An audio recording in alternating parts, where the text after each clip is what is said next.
তুফান already ইন্ডিয়াতে trending. আরো একবার তুফান অলরেডি ইন্ডিয়াতে ট্রেন্ডিং। আমরা এর আগে ট্রেন্ডিং দেখতে পেয়েছিলাম, লাগে উড়া ধুরা, লাগে উড়া ধুরা, তুমি কোন শহরের মাইয়া গো, লাগে উড়া ধুরা। আর এবারে তুফানের ট্রেন্ডিং কিসের দখলে জানো? কি চাই তোর? পুরা দেশ। পুরা দেশ নয়, শুধু পার্শ্ববর্তী দেশও চাই। সাকিব ভাই এটা বলতেই পারতেন যে আপনার শুধু বাংলাদেশ চাই না, আপনার পার্শ্ববর্তী দেশ ভারতও চাই। তো ভারতও তো নিচ্ছেন, ভারতেও ট্রেন্ড করছেন আপনি, এবং জাস্ট খুব পেছনে নেই, মাত্র 23 নম্বরে ট্রেন্ড করছেন। এই তো ট্রেন্ডে এবার উঠতে উঠতে উঠতে উঠতে দেখবো 1 থেকে 5-এ চলে যাবেন SBF এর ইউটিউব চ্যানেল থেকে। হ্যালো আমার সাকিবিয়ান ভাইরা বোনেরা, আশা করছি তোমাদের এই ভিডিওটা খুব ভালো লাগবে এবং আমি একটু মজাদারভাবে করার চেষ্টা করলাম। আসলে তুফানি ঝড় কিন্তু কেবলমাত্র বাংলাদেশে আর সীমাবদ্ধ নেই।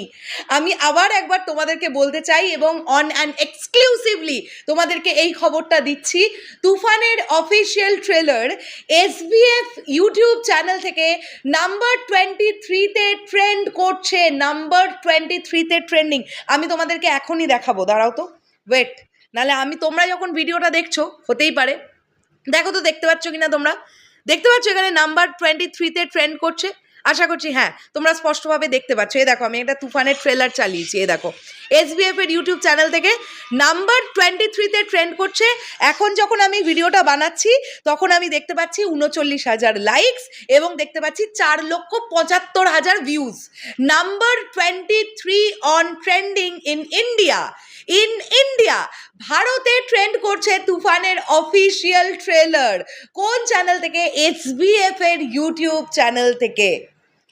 এক অনন্য রেকর্ড। এবং এই ট্রেন্ডিং উঠলো কত ঘন্টার মধ্যে? 16 ঘন্টার মধ্যে। একটা দিনও গড়ায়নি এখনো, ট্রেন্ডিংয়ে উঠে গেছে। পার্শ্ববর্তী দেশ থেকে নির্মাণ হওয়া একটি সিনেমা, সেটা ভারতে ট্রেন্ড করছে 16 ঘন্টার মধ্যে। ইন্ডিয়াতে ট্রেন্ড করছে তুফানের অফিসিয়াল ট্রেলার। এর থেকে আনন্দের বিষয় আর কি হতে পারে? বন্ধুরা, অলরেডি পশ্চিমবাংলাবাসীর মধ্যে একটা এক্সাইটমেন্ট শুরু হয়ে গেছে। তারাও কিন্তু অনেকে ইচ্ছে প্রকাশ করছে যে তুফান ফার্স্ট ডে ফার্স্ট শো দেখতে যেতে হবে। তুফান একদম মিস করা যাবে না। আর এই লাস্ট জার্কটা দরকার ছিল, যেটা হচ্ছে তুফানের ট্রেলার। রায়হান রাফি ভাইয়া তিনি বারবার বলছিলেন, বা তার খুব একটা ইচ্ছে ছিল না যে তুফানের ট্রেলার দেওয়ার, কিন্তু আমি বলতে চাই এবং আমার মনে হয় আমার সঙ্গে আপামর জনসাধারণ আমার সঙ্গে একমত হবে যে আপনি যদি ট্রেলারটা না দিতেন, লাস্টে এই দোলাটা লাগতো না। এই ট্রেলারটা অত্যন্ত দরকার ছিল। হ্যাঁ, হতে পারে আপনি 2-1টা জায়গা হতেও পারে ট্রেলার থেকে কেটে দিয়েছেন, আপনি যেগুলো দেখাতে চান না, সেটা কোনো প্রবলেম নেই, বাট আপনি যেটা দিয়েছেন সেইটা রিলিজের আগে খুব দরকার ছিল, অত্যন্ত দরকার ছিল। এইভাবে চলতে থাকুক তুফানের ক্রেজ।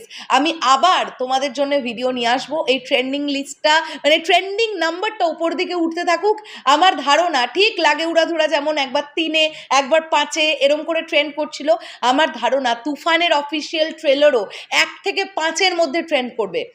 এই জাস্ট একটু ওয়েট করো। জাস্ট সবে তো নাম্বার 23 দিয়েই ট্রেন্ডিংয়ে ঢুকেছে, এবার এটাকে একটু উঠতে সময় দিতে হবে।